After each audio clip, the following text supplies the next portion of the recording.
Hello and welcome to the 84 Million podcast. Today we have our friend Vlad Costea with us. We're really looking forward to talking with him today.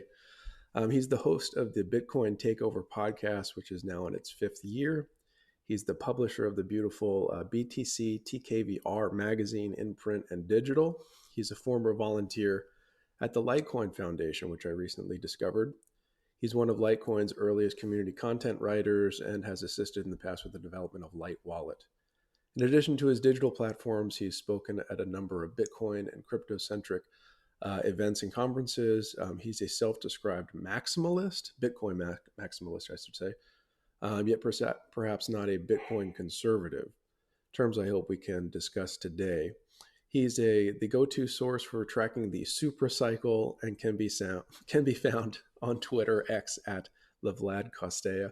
I'll also add on his own show, he kind of leads with that he's the Bitcoin influencer's influencer. So without adding anything else, welcome to the show, Vlad. We're very glad to have you.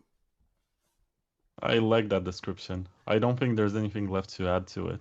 Okay, well, I'm glad I did some justice there. I would like to talk about the super cycle, but that's not why we're here today. Very important. Yeah, about the SUPRA cycle, if you want to contribute to my SUPRA fund, I have an MWEB address. You can add that in the description. Which is terrific, and I can add an MWEB address for you in the description. So check the show notes, folks. So thanks for joining today. It's been a labor kind of getting you here.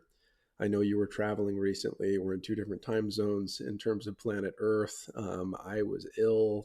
We've got some personal stuff going on here at the house. You, again, we're speaking at events and traveling. So really glad we're able to sit down today. And I think this will be kind of a different episode for our folks here at 84 Million. Before we get into the topic, you were recently at the Proof of Work Summit in Prague. How was your experience as a speaker, as an attendee? Tell me about it.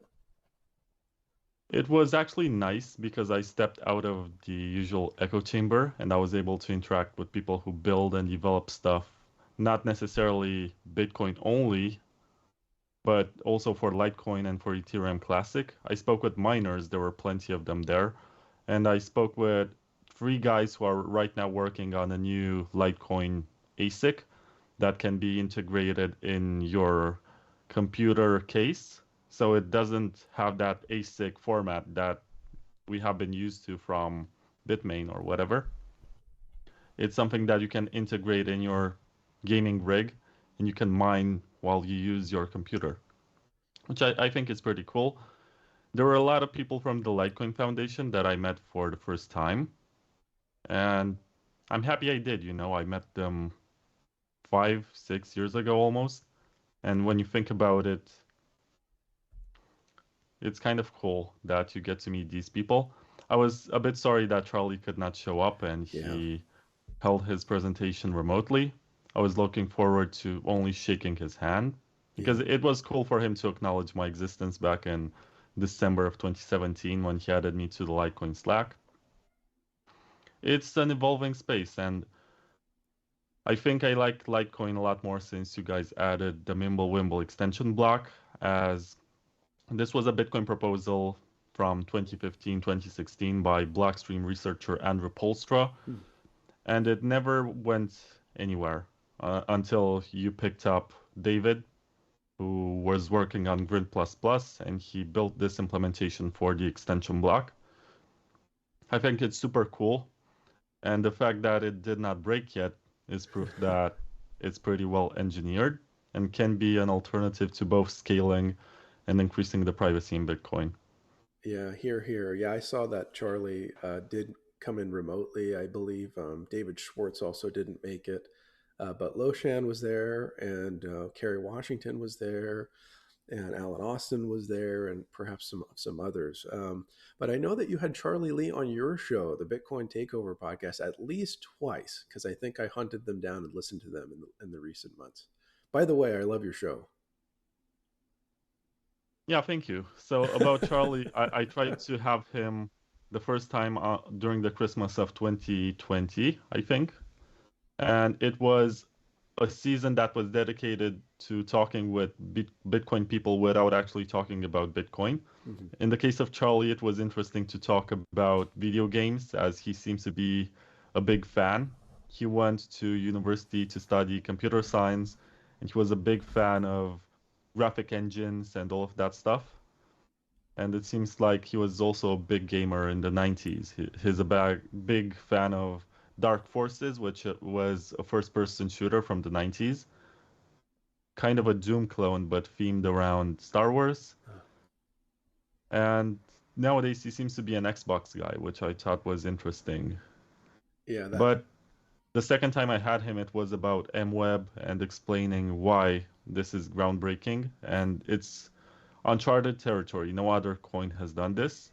And I have a lot of respect for this type of bold experimentation, as Litecoin has faced some consequences for adding privacy. There were a bunch of Korean exchanges that delisted Litecoin.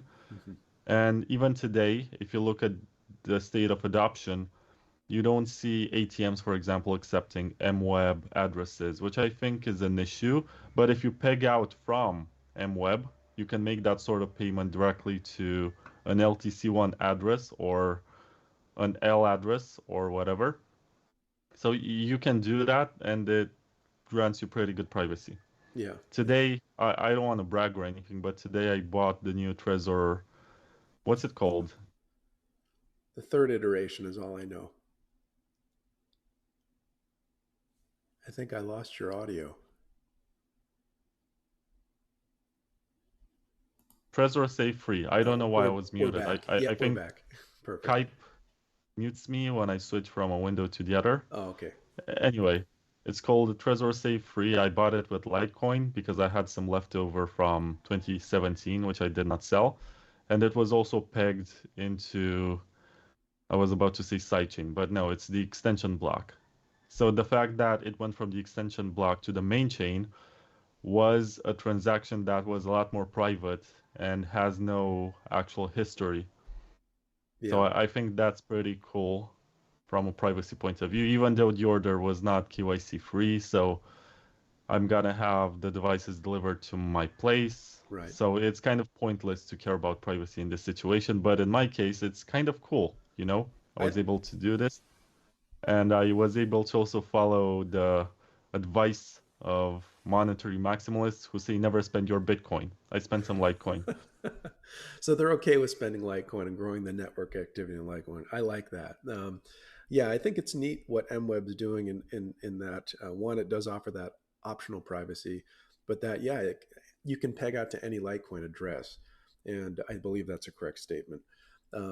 So like, for example, ordinals on Bitcoin, of course, ordinals are also on Litecoin, but you can have the origin fund if you use one of the third-party ordinal creators to peg out from MWEB on Litecoin and fund your ordinal basically anonymously, which I think is also pretty neat. You can't trace it behind that unless you dive into MWEB, but we've done some Twitter tests to see if somebody can crack that. And some claimed, I think it was Untraceable, claimed he could, but he didn't really do it. And the longer you keep it in there, the better.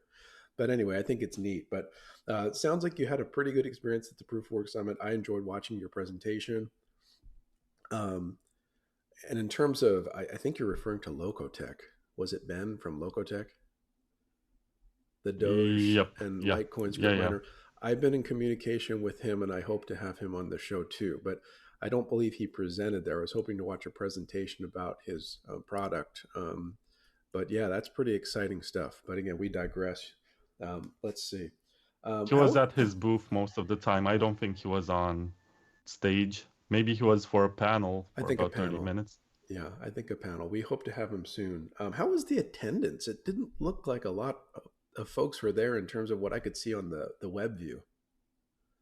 No, but that's what makes it nice, you know, when you have only the enthusiasts, the people who actually care about the tech and are there to have some hardcore conversations about what's going on.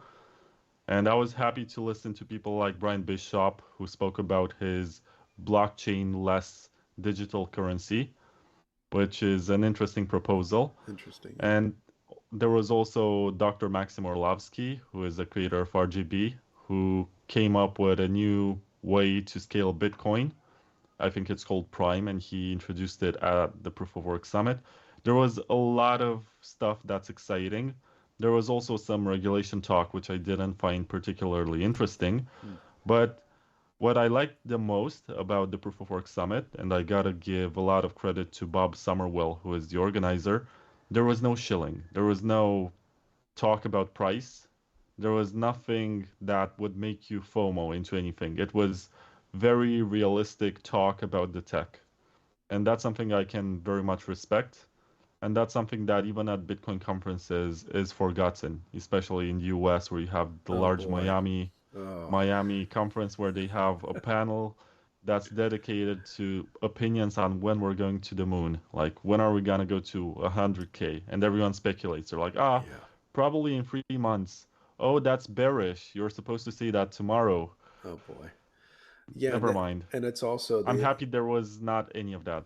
I would agree with you. It sounds much more reasonable. And I remember, was it 22 when Ron Paul was the headline speaker, who's like the king of sound money in the traditional world, and there was like so many people talking during his presentation. It's like nobody was even listening to this guy, and I'm like, wow, the space has changed from the early libertarian folks to whatever it's become, because they don't even know who's speaking with them in the room. Again, we don't have gods among us, but Ron Paul's a pretty significant guy in terms of monetary competition, ending the Fed, all these other ideas that were so foundational, at least in a component of cryptocurrencies in the early days. That's how I found out through the Ron Paul campaign, actually. Some folks with him. So anyway, it's just interesting to see. I know he was at the Litecoin Summit 2019, but I think the Litecoiners in that Bitcoin community is very different too. But yeah, that's a crazy place, Miami. I don't know, but I didn't go that year. I had tickets and I didn't go. So anyway, um, I like that you recognize Litecoin in your talk.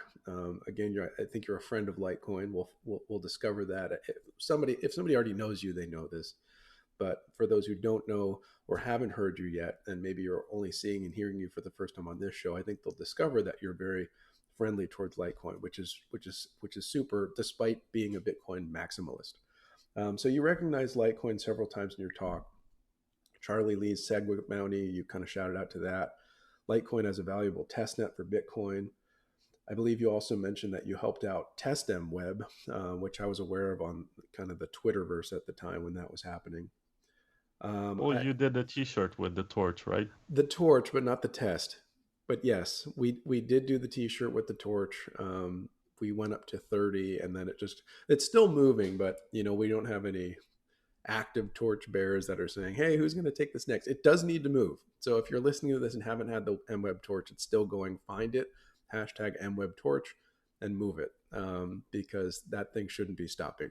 But yes, I did do the T-shirt, which, by the way, I hope you're not too penalized when it arrives in the mail. I did not consider the taxation. Yeah, I'm gonna pay custom tax 19% of whatever you Aye, declare to be the value. And aye. if you said it's like $50, that means I'm gonna pay about $10. I went on the face value of the product. I think some other things got snuck in, smaller items that may have not been declared, but overall it was an honest paperwork. But I don't. You're our first mailer to Romania, so it's a new milestone for 84 million shop. We do mostly U.S. We've done a few around the globe, but never to Romania. Um, There's also something to be mentioned that tomorrow, Friday the 13th, is Litecoin's 12th anniversary. yes, it is. So it's a pretty big deal, the fact that a coin has been around for such a long time.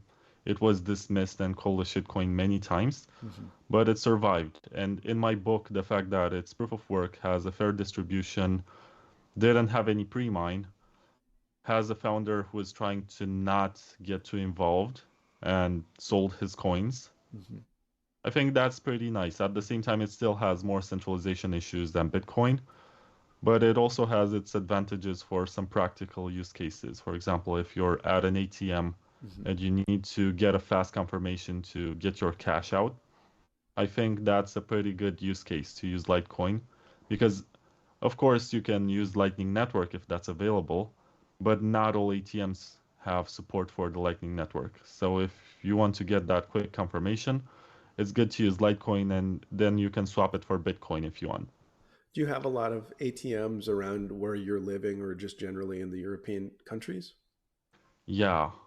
That's For good. some reason, and I did not understand this for a while, but Romania is in the top 10 countries with most Bitcoin ATMs in the world. Huh? And I was not sure why, because I don't see too many people using them. But I did find out that there are a lot of remittances. There are people working abroad. We have about 3 million Romanians working in other countries. Yeah. And when they send money home, they would rather not use Western Union or MoneyGram or something that's gonna rip them off. Yeah. They would rather use Bitcoin or Litecoin or whatever to have a smaller transaction fee and also quicker settlement. So their family members don't have to wait for a few days or have to wait in line at offices. They just go to an ATM, they scan a code or something, and they get their cash out. Yeah. They don't even have to think about how to use Bitcoin. That's excellent. And we have a pretty good amount in Texas. I don't know where we're ranked in terms of other states. There are differences between the states. It's not all one, but there is a lot of similarity despite independence of states. But I know Texas has quite a few. I know our supermarkets have a few different varieties, and it's been nice to see those over the past few years. Some of the older ones aren't around anymore because I think originally we used to just see them at little like 7-Eleven and little mini marts.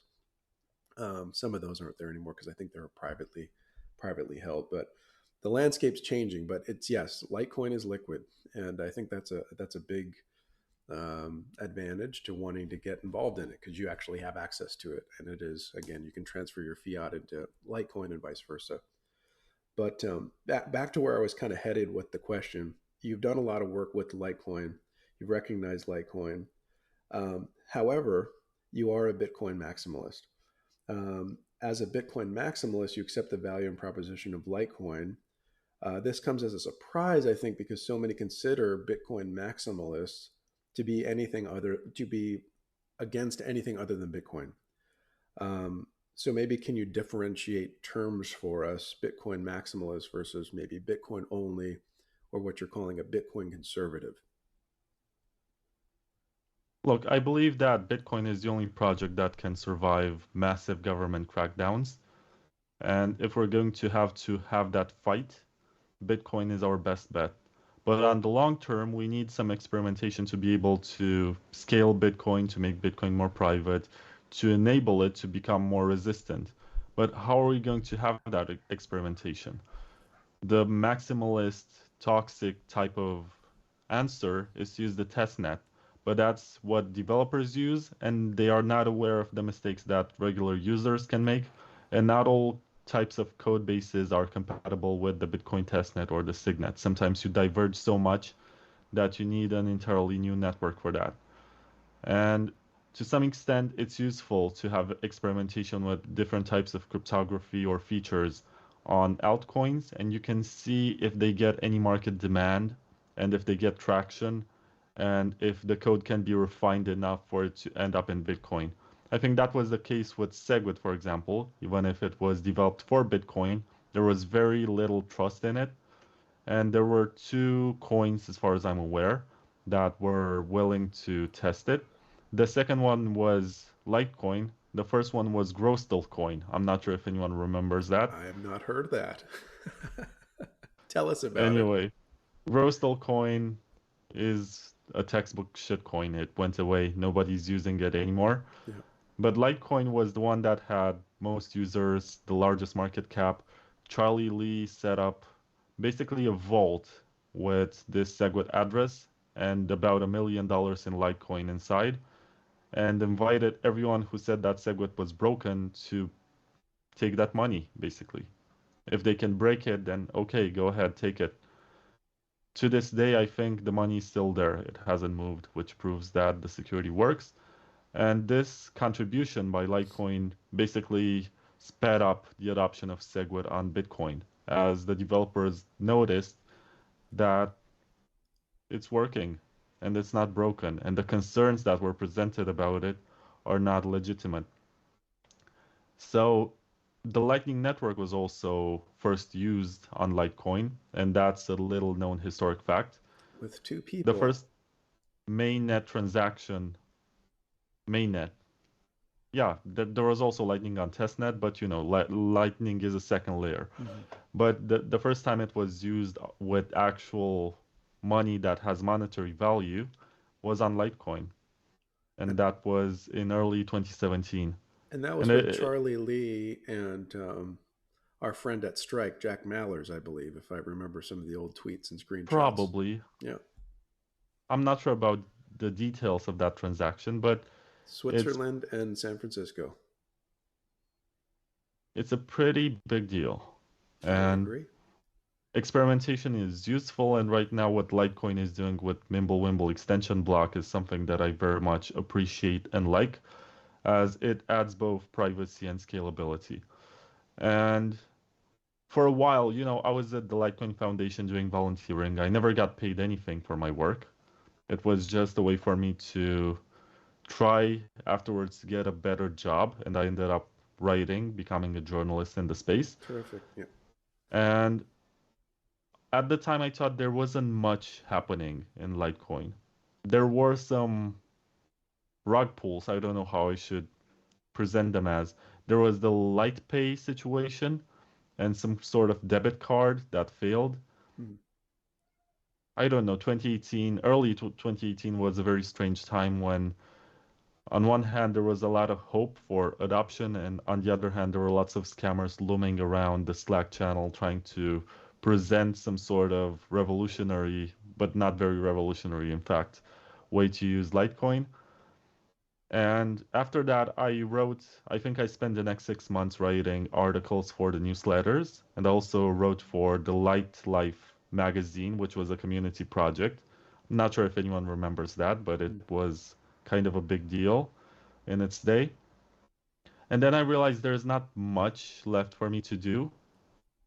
After a while, you kind of exhaust the topics and you see that there's not much development going on. There are not too many plans except for increasing the number of payments.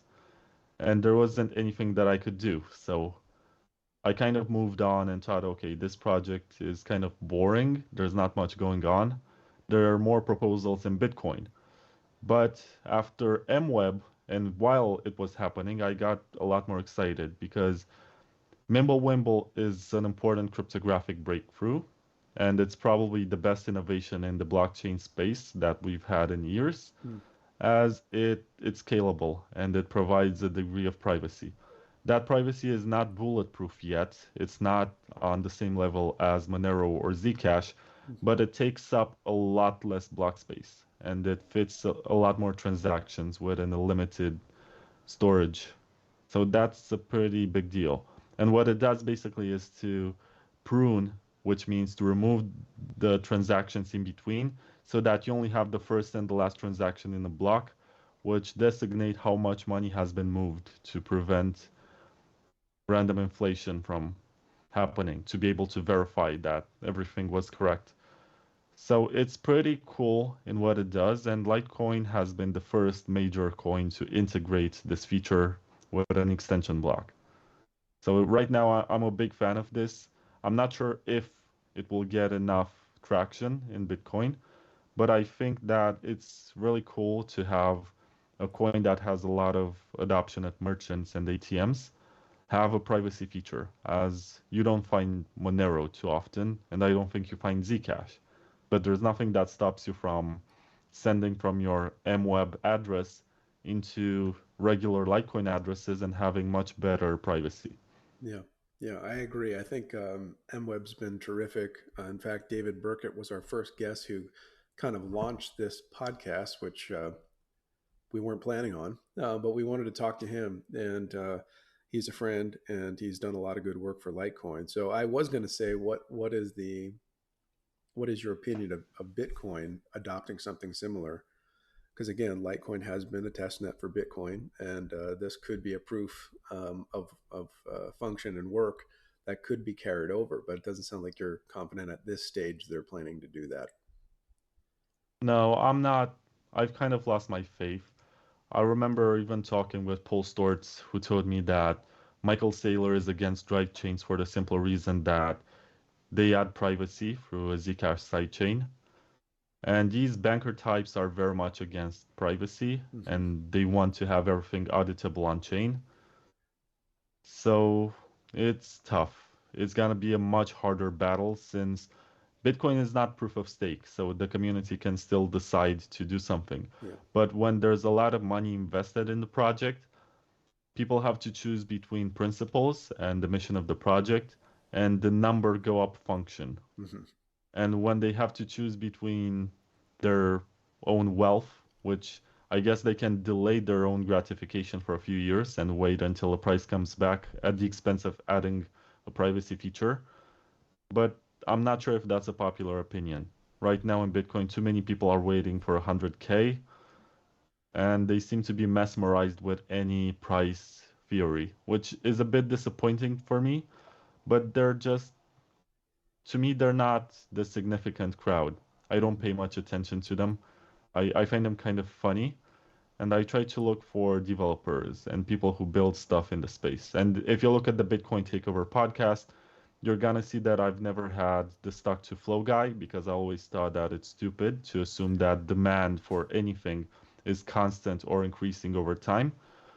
That's even if you look at from an Austrian economics point of view, Mm-hmm. it's not praxeologically correct. And I've never had Michael Saylor on my podcast, which was on purpose because I realized, okay, this guy basically bought his own seat at the table. Less than 1 year after he got into Bitcoin, he was the headliner of the Miami conference. And it made me wonder how. There was Adam Back, there was Nick Szabo, who are also speaking there. But somehow this guy is the headliner and he gets most attention, most amount of applauses. I don't know. It's very strange to me. Something changed in the culture when he entered. He might be the CIA if I'm being conspirational, Mm-hmm. but it is what it is. Bitcoin is for everyone who can afford to pay the fees. Correct. Yeah. So I just have to go with the flow and figure out how we can still keep the cypherpunk spirit alive. And I wanted to talk to you about that. I actually have that at the end of my notes. We typically are not always linear with these things. Um, you mentioned about the ossification of Bitcoin, and there's a certain pool within the community. Perhaps Saylor is one of them. I would think he is, that wants to keep Bitcoin exactly as is, gold, period, end of story, versus the drive change and these other things that are being proposed or have been proposed over the years, which, to be honest, you know much more about those than I do. And we may be able to talk about those in the next part of our segment. But this ossification of Bitcoin actually helping governments, I hadn't thought of that before, but you made a statement in your recent talk, and I think there's something to that. Can you explain how those in the Bitcoin community with very loud voices who want to ossify Bitcoin as is, how are they helping governments? Well, basically, you have these firms such as Chainalysis, and I can name a few more of them, but that would be a waste of time. They figured out how Bitcoin works, and governments contract these firms to get information about transactions. Governments also have control over the on-ramps and the off-ramps. So when you buy Bitcoin from an exchange where you sign up with your real name, there's a firm that's employed by the exchange which keeps track of your coins, at least 6 steps, if I'm not mistaken. So it's problematic that they want to see how you're spending your own money and they want to know so much because they don't do this with your credit card or your government money, but they do this with the non-governmental money which they're trying to control. And I think at this point, Bitcoin is not a mystery to anyone in government. They know how it works, they understand who's using it and for which purpose. And that can be potentially dangerous. And I have this conversation a lot with people who say, yeah, but they can't stop me from spending my Bitcoin because it's permissionless, right? It's a digital global network that nobody can stop. Without Of course, KYC programs, of course. nobody can stop you from sending a transaction, Mm-hmm. but the fact that they know who you are means that they can stop you. So Mm-hmm. it's kind of pointless. You're going to prison probably in some parts of the world for making a transaction. And you're gonna basically say, yeah, but Bitcoin succeeded because the transaction went through. Okay, but what's important here? your own liberty or the fact that the network works as designed. You're gonna say, yeah, but Bitcoin doesn't care. Well, Bitcoin is made to be used by human beings, and human beings have specific needs that need to be fulfilled. And this isn't only about privacy per se, it's also about fungibility, which is the concept that one coin is equal to any other of its kind. If you have $1 that was owned by Leonardo DiCaprio and another dollar that was owned by some hot dog seller on the street, they have the same value. It doesn't matter to whom it belonged in the past. But in the case of Bitcoin, you can actually, the ordinals guy actually made a case out of what he calls rare sats, where you have these coins belonging to certain addresses or being mined at certain points, which supposedly are more valuable than others.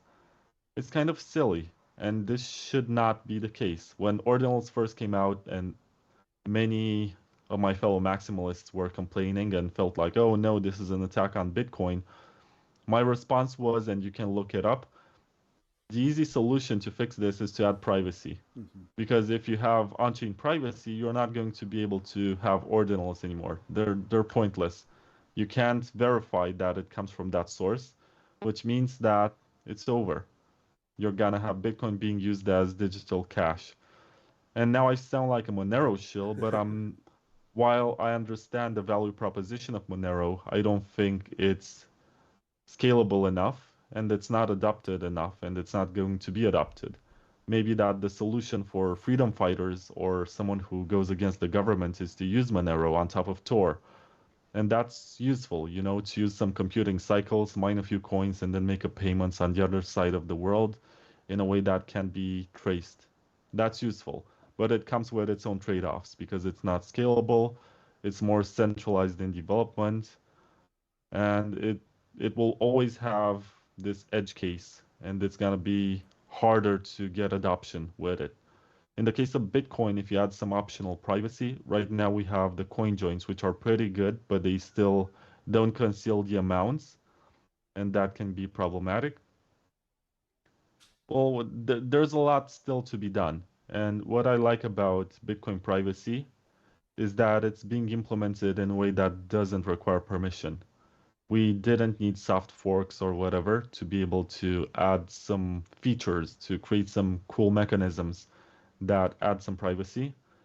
But if we ever come to the conclusion that privacy is useful, I think we should look into Mimblewimble or the stuff that can be added to sidechains, such as a Zcash sidechain or a Monero sidechain. Anything that can make the currency more fungible and less susceptible to government capture. Because we have been living through very peaceful times, and governments didn't care much about Bitcoin, Litecoin, or Dogecoin, or Ethereum, or whatever, because they figured out how to tax gains that were made on them. They're like, yeah, I don't care. You can mine it, you can spend it, you can buy it, sell it, do whatever, but I'm gonna collect my part. You give me my toll. You give me my, here in Romania, it's 10%. And it's very convenient for them. It's free money, so they're like, yeah, we're gonna collect taxes out of it.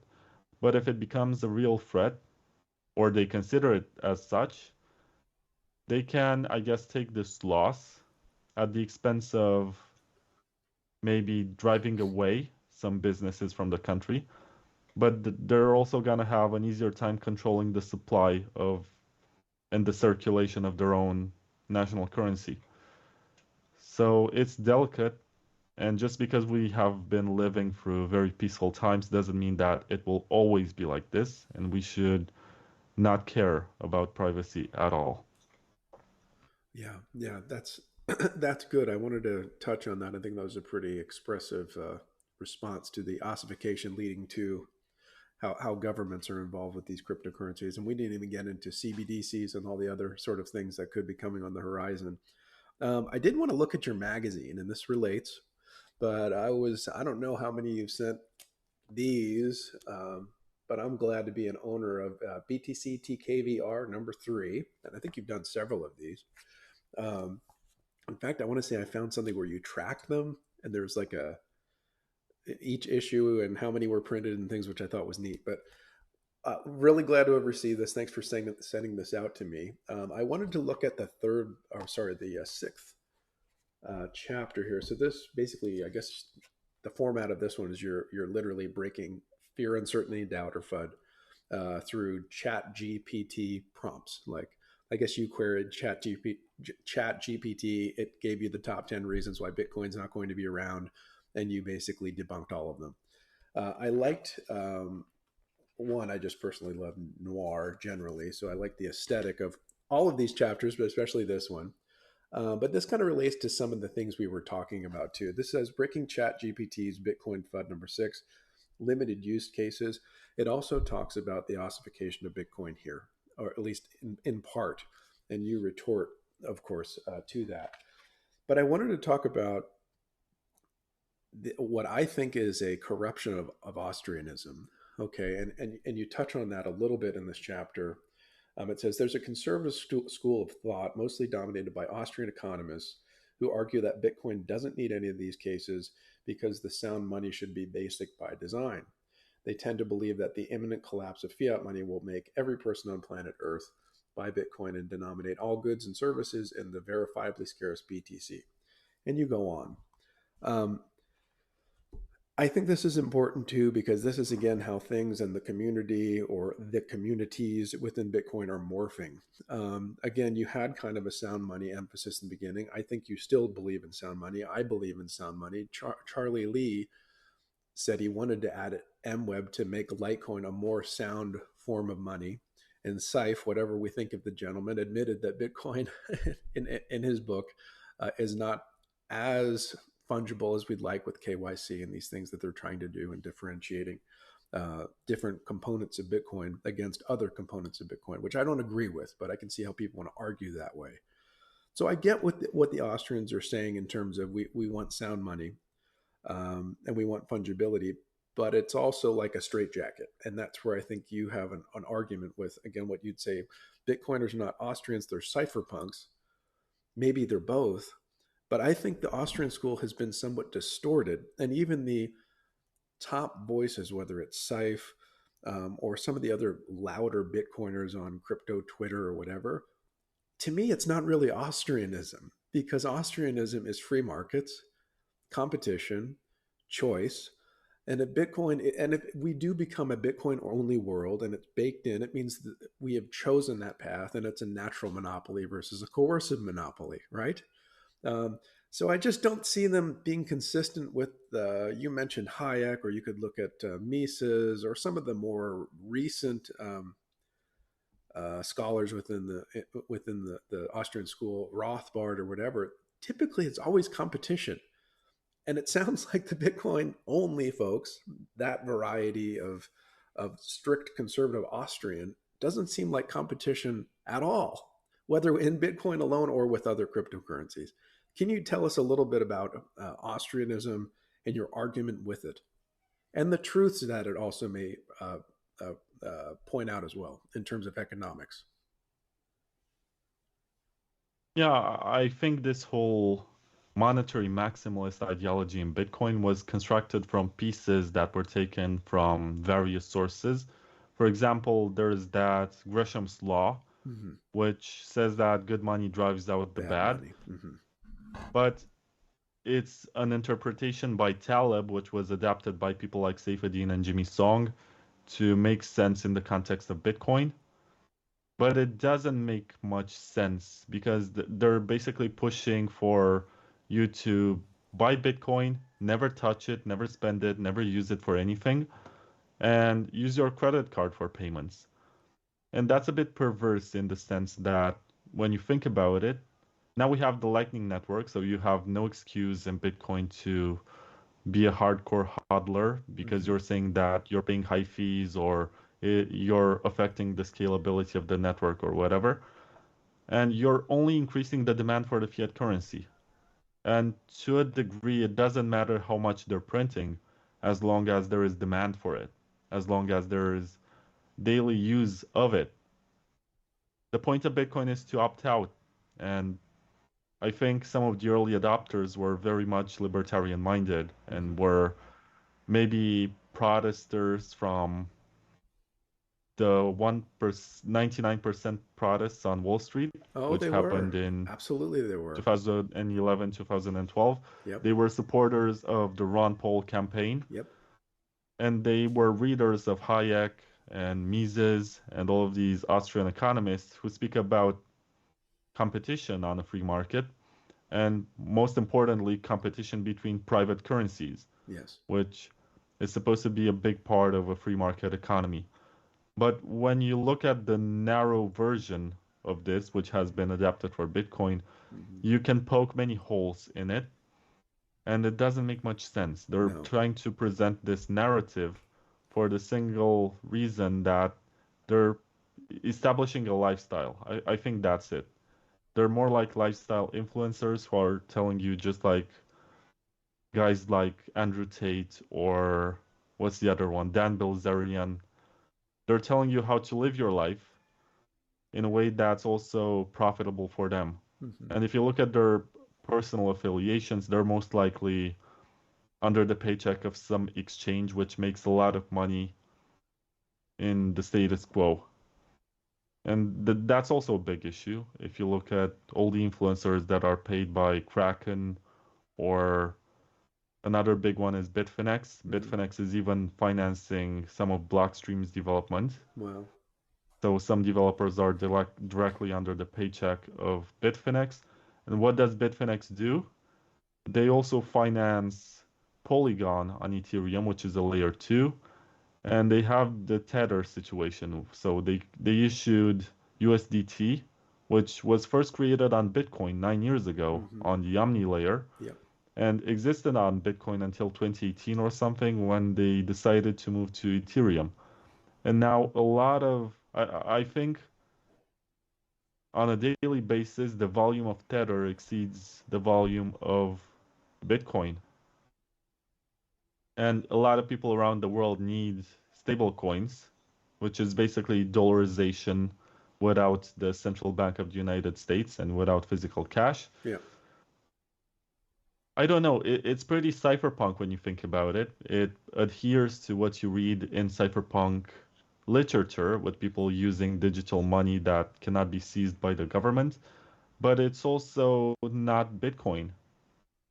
Mm. And it makes you wonder, what the hell are we even doing here, since there's so much demand for these stable coins. And in third world countries, you have companies such as Binance and Bitfinex that own most of the currency that's being transacted. And they're responsible for issuing and redeeming for real cash. It's a problem. So these guys are very much ignorant of these facts, and they're most likely under the paycheck of these exchanges. But they choose to present this very narrow and super positive narrative of what Bitcoin is and how it helps the world. Mm-hmm. It's overly optimistic. It's super dismissive of any type of experimentation, as if Yeah. Bitcoin is a complete project that should not receive any sort of improvements in the future. Yeah. It's paradoxical when they agree on something, as was the case with the Lightning Network, as was the case with Taproot. Like, they did not object to these changes only on the basis of trust. They Mm-hmm. trusted that the developers working on it have a good reputation, and therefore they're doing what is best for Bitcoin. I'm not sure if this is a very efficient or scalable way to take care to maintain of the Bitcoin code base, but it's certainly interesting to see how there was a changing of the guards. Used to have people, maybe in 2015, 2014, it was all about Gavin Andresen and Roger Oh, Ver. yes, it was. They were Yes. the most prominent figures. Then you had people like Jimmy Song and Tone Vase and Saifuddin, who became the most prominent figures. Trace Mayer was around too. He hasn't said anything in a few years now. Trace Mayer read too much to be an absolutist I when it know he comes was to very Bitcoin only. reasonable and he liked Litecoin. But I think he was a more accurate snapshot of actual Austrianism versus this tweaked one that seems to have been distorted. Yeah, but where I was getting with this is that they have all been replaced during the previous cycle by Michael Saylor, who Yeah. got bigger than all of them.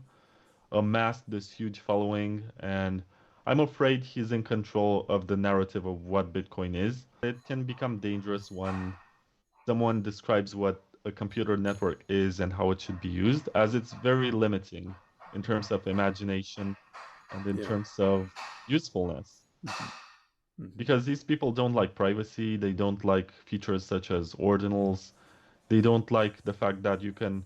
So there's Counterparty, right, which is a Bitcoin layer created in January of 2014. And that one can actually help you issue shares to your own company in a decentralized way on Bitcoin, secured by the Bitcoin miners. And you have this token, you distribute it to your investors, and that's like something that shows that they are in possession of those shares. It's not legally binding, which is why some people would call it a scam. Mm-hmm. But since when did Bitcoin become the legally compliant chain, you Yeah. know? Yeah. Yeah. Yeah. How Well, did we end up here? that's an interesting question, and it definitely has been much more domesticated. Because, of course, in the early days of, it was the enemy of governments. They want to make examples of people who are using it, and now it's like, as long as we can domesticate the thing, then we'll promote it. And some people make a lot of money off of that. So it seems to be part of the way things are going, at least today. And again, I think things are mostly peaceful in the world generally. Granted, there's some pretty terrible things happening in the Middle East right now, but generally, uh, the world is at peace. And maybe we don't need these prospects as much as we may in some other environment, in which maybe purism will come back, privacy will come back, independent money will come back, versus let's play in an alternate version of the stock market with number go up in the casino of things with crypto. Um, Very interesting stuff. Yeah, I just wanted to touch on that Austrian and the limitations that are happening in that in some of Bitcoin and the development, some things that are holding it back. And I think you discussed that well. We can shift to the topic of the show. So initially, when you and I DM'd online, we talked about you can't understand Litecoin without understanding Bitcoin first. Of course, we've already talked about Bitcoin for quite some time on this episode so far, but I wanted to hear it from you. Basically, it's impossible to understand Litecoin without studying Bitcoin first. So the floor is yours. Take your time, rant. This is what we want to hear. So just tell us about this topic. I don't. My questions cease here until the FAQ afterwards. Yep.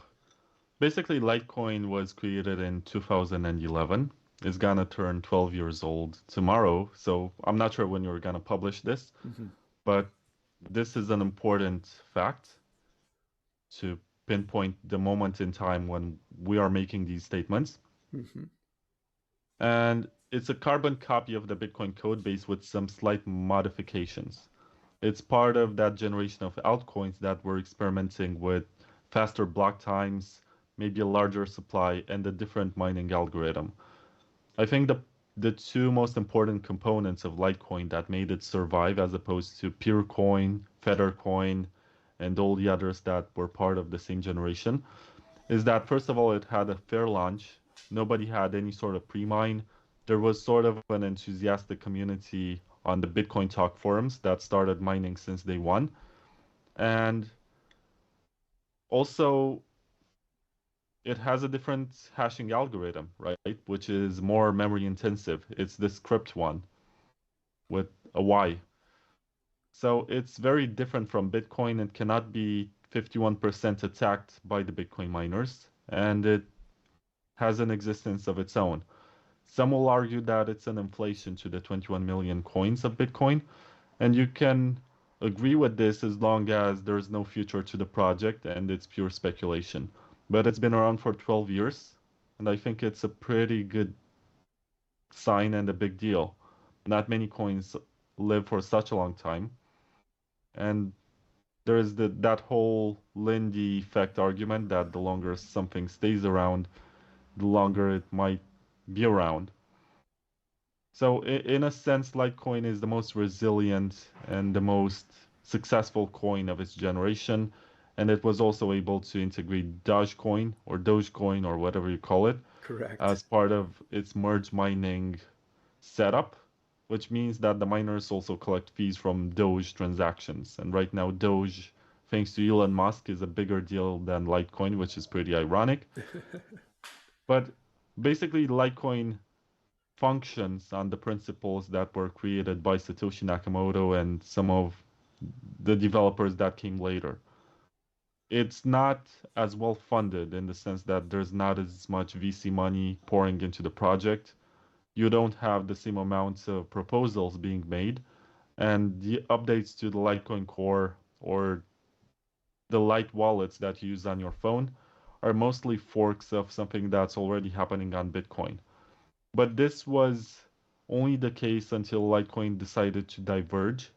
And I think what you're doing today with the Mimblewimble extension block, which was also a Bitcoin proposal a few years ago, is very important for pushing innovation forward and for also making privacy more of a general practice as opposed to the exception to the rule. You can use privacy for whatever reason. It doesn't mean that you're a criminal or that you have something dubious to hide. It's just that you want to not reveal to the rest of the network because it's super Orwellian, you know? As much as I love Bitcoin, if we end up in a situation where we must identify all of our addresses and we share them with everyone else, knowing how much money your neighbor has or how much money someone on the other side of town has is dangerous. Absolutely. It's not only about the government coming for you, it's also about people who might have the right incentive for the right amount of money to hunt you down and maybe kidnap your children or whatever and make you pay a bounty. It leads to all sorts of negative situations which concern human nature much more than the form of money that people are using. So I like what Litecoin is doing, but we also have to acknowledge that it's not very different from Bitcoin, which in its early days was, you know, you could accuse it of being a copy-paste project with not much merit to it.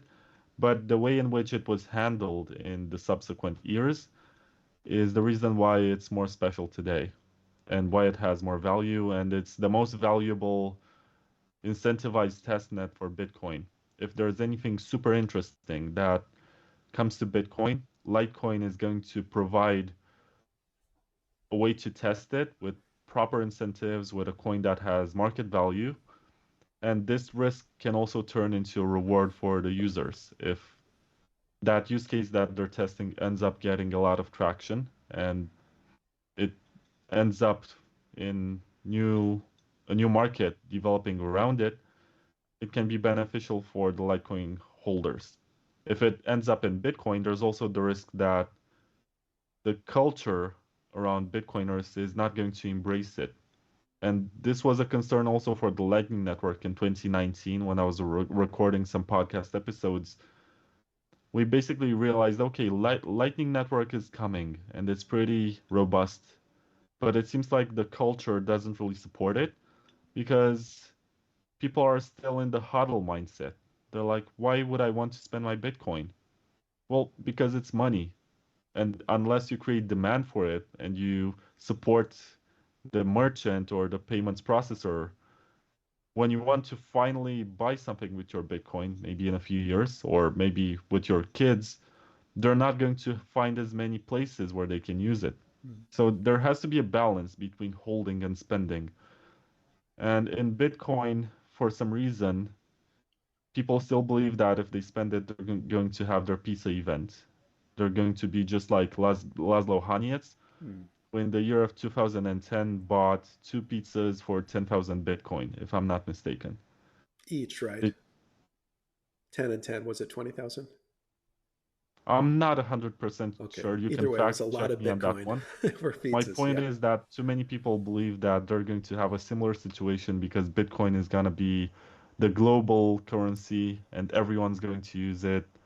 And I don't know, maybe that I'm being bearish, but I'm also supporting businesses. Today I bought the new Trezor using Litecoin, and I'm supporting the economy. Maybe I should have used Bitcoin, but I felt like I should use Litecoin because I'm gonna get a faster confirmation, and that was FOMOing, And you and I had did. some Litecoin in my MWEB address, I was like, let's do this. It's also pretty private, Yeah. the way that I'm doing it. They're not going to know where the funds come from, except for this peg out that they're seeing from the extension block. It's pretty cool, but you should also study Bitcoin because that's where most of the money is. That's where you find all of the interesting proposals, and some of them might also come to Litecoin. And if you want to find out more about how to defend Bitcoin and Litecoin, you can check out my BTCTKVR, which stands for Bitcoin Takeover magazine. It's an open source project, which means that you can download this for free in digital format. You can print your own copy, you can sell it, you can modify it. I don't care. It's published under the Creative Commons Zero license, so you can do anything you want with it. If you want to buy a physical copy and you don't have time for digital files and whatever, you can find it on the LNBits shop, and it's 10 British pounds. As far as I know, there are no custom taxes for deliveries from the UK to the US. But if you're in Europe, check out shopandbit.com, which is like the Amazon of Bitcoin purchases. You're also going to find a copy of my magazine there. And I'm done shilling. If you want to buy it and You're support my free to work, shill. you can do it. It's a quality, it's a quality But magazine. Very beautiful. Yeah. my my purpose is to share knowledge and make people read it, and that's why I open sourced it. So if you have a phone or a tablet or a computer screen, you can read all of its contents free of charge. You don't owe me anything. If you want to support my work and also want to have a nice collectible in your bookshelf, maybe you can also order a physical copy. I think that the prints are very nice and you can attest to that. It's Yeah, they're high very quality nice. paper. It's very nice. Yeah. And the aesthetic is great. Which I wanted to ask you that. It's probably a digression here, but you've obviously written it. Do you use like AI for the art or like it's a very nice presentation?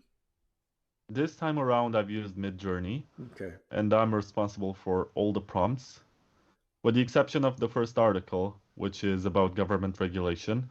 In the edition which you have, it's actually hand-drawn art by an European artist that I met in Prague. Oh, very cool. And I was like, okay, so I had some AI-generated Renaissance art there. I decided to replace it with some actual human-made art. Yeah. Very But cool the graphic magazine. design was done by three guys, and I paid them to do it very fast because I wanted to launch it at Pizza Day Yeah. this year, and that was in May. We basically had 1 week to finish everything, but after that first edition, which I think is still available in Prague if you're going to Paralelní Police, they have a handful of hard copies. But I had to make some heavy modifications and fix some typos. And the edition that you have right now, Kyle, Hmm. is the best of them, the most improved. As far as I know, it has no typos. It's the most accurate. I've had more people fact check it, and the graphics also look the nicest. Really love it. Yeah. Next year, Hmm. I want to do another magazine that's gonna be called Bitcoin Year One to present all the events and everything significant that happened in the first year in Bitcoin's lifetime.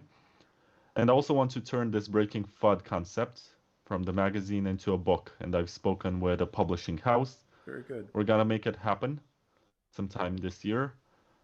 And it's gonna be useful for people who prefer the book over the magazine. For some reason, a book gets more respect than a magazine, even though I don't see much of a difference. I think the magazine actually requires more work. Yeah. I think, yeah, aesthetically it does because books are, typed in mostly blank pages versus, every single page you have art on it and multiple pieces of art, depending. But yeah, either way, a really attractive magazine. I would look forward to the book. Obviously, your voice is important in the space. You're not canceled. We're not canceling you. I remember you said you're working full time on getting canceled by some folks in the community for the things that you share. But I appreciate what you're sharing. And again, we're glad to have you on the 84 Million podcast today. I do have a few FAQs from the community if we can maybe end on that. Sure, I have time. Okay, sounds good to me. Um, let's see. Lighthouse on Twitter AI on October 6th. He said, what would you like to see built on Litecoin and how do you think MWEB will play out in comparison to other privacy options? Again, we already touched on that a little bit. What I'd like to see built on Litecoin. I mean, this sounds pretty selfish, but Drive chains? I spent about 8 hours talking with Pole stores trying to understand how this works. And there are 2 episodes which I recorded in the last month with him. People have accused me of being paid by him, but it was just my very selfish way to understand how that stuff works. And now I understand why people would not want it into Bitcoin because they are afraid of miners for some reason and their politics. But if it finds its way into Dogecoin or Litecoin or whatever, the risk is that it might get a lot of users, and that can be detrimental to the Bitcoin project, to its supremacy. But there's also the risk that it doesn't go anywhere, and you're adding extra complexity, and the miners have more power. I think in Litecoin, the conflict between nodes and miners is not as pronounced as is the case of Bitcoin. But we shall see. I don't know if it makes sense for Litecoin to have something which is also a scaling solution, because you already have merge mining with Doge and you already have the Mimblewimble extension block. Having the drive chains would only make the stack more complicated.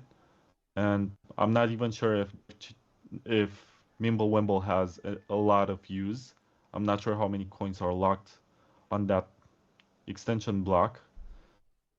But whatever. If there's demand for this, I would love to see it on Litecoin. As for the second question, what was it?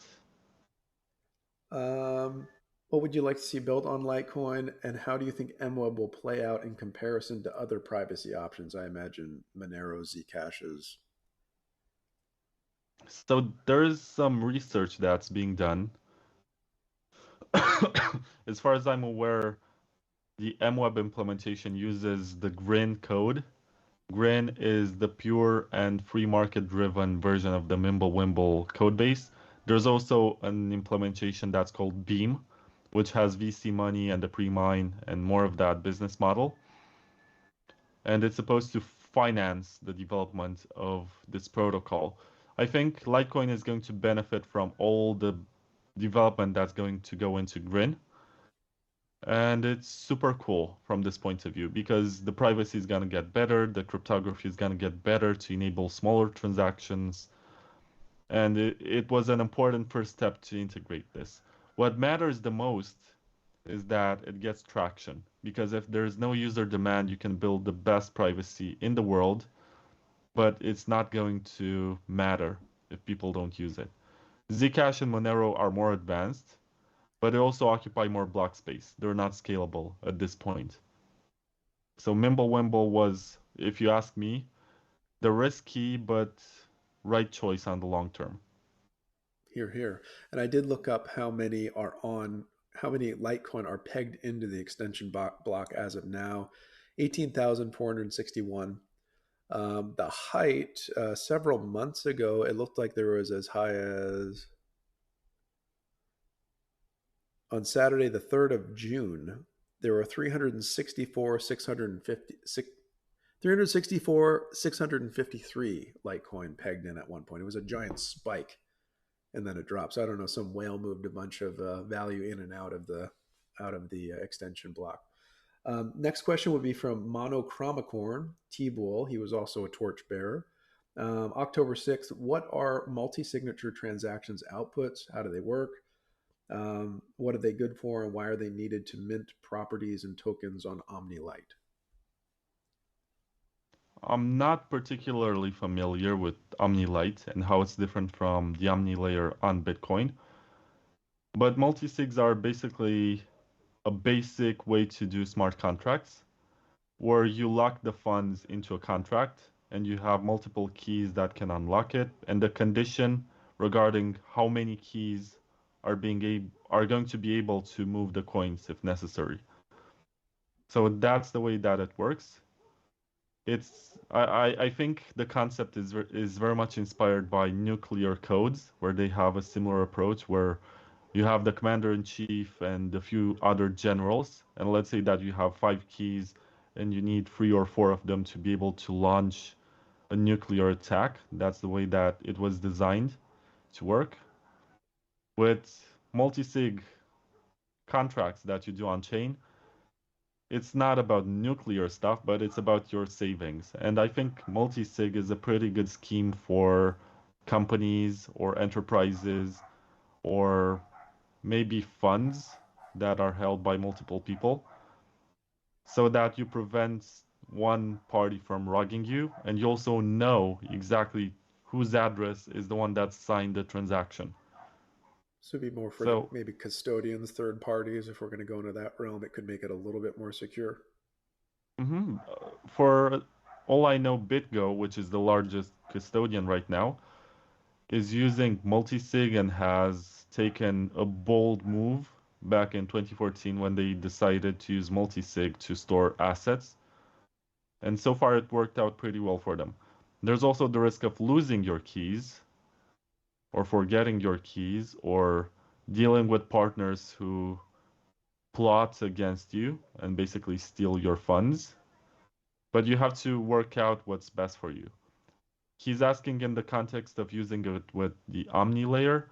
As far Correct. as I know, the Omni layer is used for issuing tokens, stuff like USDT or whatever. Yeah. I'm not exactly sure why you would want a multi-sig into the Omni layer, but maybe you can explain it to me if you know more. Yeah. There's your cue, Monochromicorn. Go contact Vlad on Twitter, X.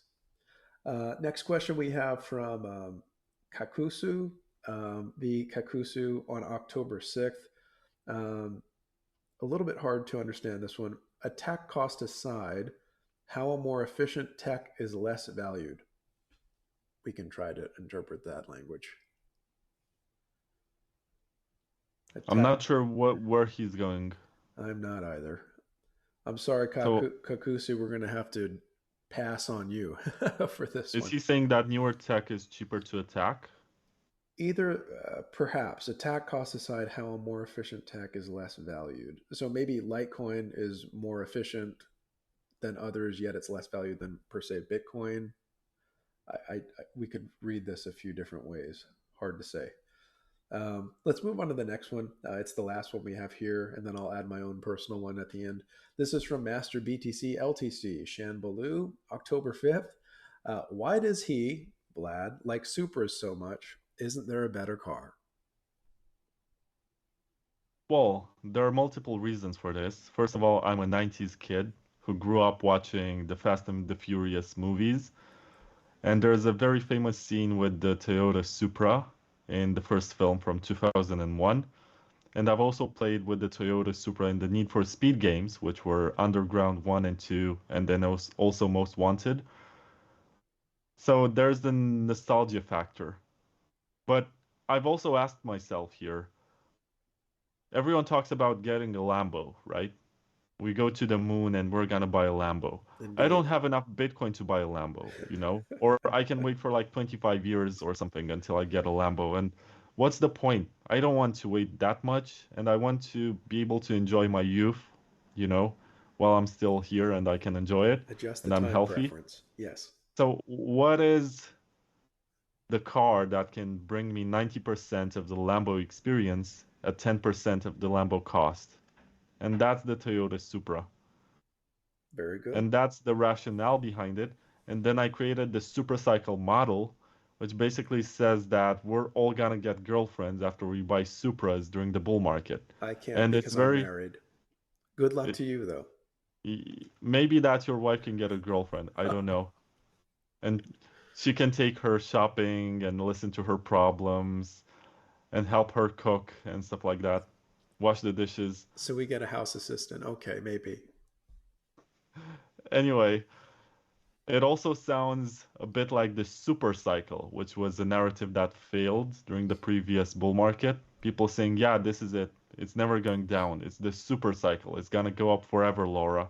You know, that ended up being a narrative that was being pushed by institutions to provide reassurance to the average holder while they were selling.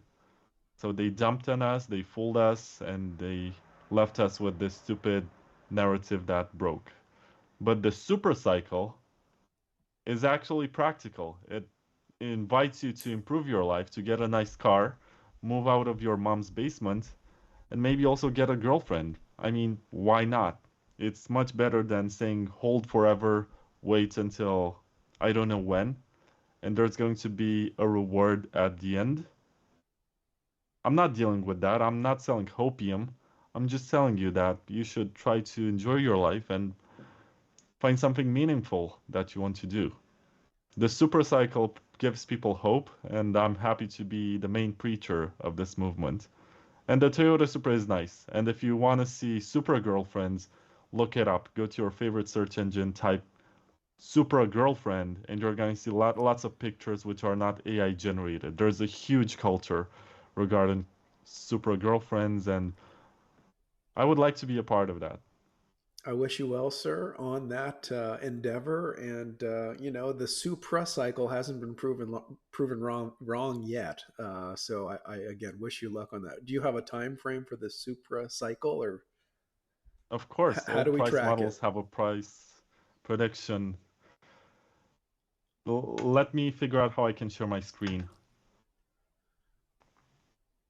Uh-huh. I'm using Skype. We are using Skype. Correct. Hopefully, with the way I plugged you into my interface, it will allow you to share your screen without keeping your face. We'll do our best, but you can Okay, still read us it either way. here we go. Let's try share screen. I'm going to share the information from this screen from Firefox. This. Start sharing. So you should be able to see this, right? I see it personally. I do not see it on our interface, but that's okay. We can still hear you as you explain it. Sorry, folks, for the visuals. You won't be able to see it. Of course, the podcast, you couldn't see it anyway. Basically, we have some time frames, and until September of 2024, I predict that we're gonna hit 70K, and we're gonna be able to get one Toyota GR Supra, which is the latest model. Preferably get the manual transmission one because it's much nicer. It gives you the frills, and it's a nice car. Some people argue that it has the BMW engine, Hmm. but it's vetted by Toyota. The design of the car is made by Toyota. It has the Toyota quality standards. So far, I hear only good stuff about it. No major complaints about reliability, as is the case with many BMW cars. But if you want to get the real deal, which is more expensive, it's the Mark IV, which was made available between 1994 and I think the early 2000s. If you want to get one of these, it's gonna be more expensive, especially if it's tuned to have around 1,000 horsepower, Oh, and wow. it's the legendary 2JZ GT engine. I think stock it has 250 or something horsepower, but it's so robust, so well built that you can basically tune it up to 1,000 horsepower. It Wow. was from around the time when Toyota was over-engineering everything, Uh-huh. and it's proof, it's a testament of their good engineering. And that's more expensive right now because there's a huge culture around it. Maybe that we should blame the Fast and the Furious movies for pushing the price and Paul Walker for dying and becoming such a legend Yeah. that right now the Toyota Supra is more expensive. But between September 2024 and January of 2026, we're gonna hit 100K, and for one Bitcoin, you're gonna be able to get that nice car and get all the frills of the best of JDM. You know, some people are gonna say no, the Nissan Skyline Type R is much better, Yeah. or no, you should get the Honda Civic or the Mazda RX-7 or whatever. I like the Toyota Supra. I like the Supra cycle. I designed a price model around it. And I think that with one Toyota Supra, you're gonna get one girlfriend. That's my hypothesis. It has yet to be tested. There you go. Well, we're underway, and that's impressive. I appreciate you for unpacking that for us. Last question, then we'll land the plane. This is a personal question. Is Litecoin still silver to Bitcoin's gold? I think it's not a very useful narrative, but it helps with people understanding what it is. I think if you pushed more into Litecoin is fungible and has some privacy built in, that would attract more users. But, you know, I'm not a big fan of Bitcoin being digital gold either. I can understand why it's a useful parallel because a lot of people understand gold, but they have no proper understanding of how Bitcoin works. But it's computer code, and there are so many ways in which you can use it. And I would not want to limit people's imagination to just gold. Also, gold implies the idea, or silver implies the idea that it's gonna be held by custodians and you're gonna get paper certificates of it, because that's how most people use gold. And I'm not a fan of that either. I think it should be all about sovereign money, digital cash that you can transact without anyone's permission around the world using the internet. And the fact that you have some extra privacy while you're doing that is excellent and something that we should all pursue. Anyway, I wanted to say about the SUPRA cycle that I'm gonna send you my MWEB Yes. address, and if people want to donate to that, let's say that if I get to like $20,000 in Litecoin being donated, I'm gonna put a Litecoin logo on my Toyota Supra, maybe on Noble the cause. passenger's door or something like that. That would be cool. Yes, absolutely. Send me your MWeb address. I'm going to also link to No your talk. pressure. No, no problem. And I'm also going to link to your proof of work summit and throw a few other links in for folks to watch. I think we'll end there, Vlad. I really appreciate you coming on. I think it was a great discussion. Appreciate the time zone connection here and that we made this work out. I'll have this posted soon. But did you want to end with anything? No, it's all good. Just keep on studying. Don't limit yourself to narratives.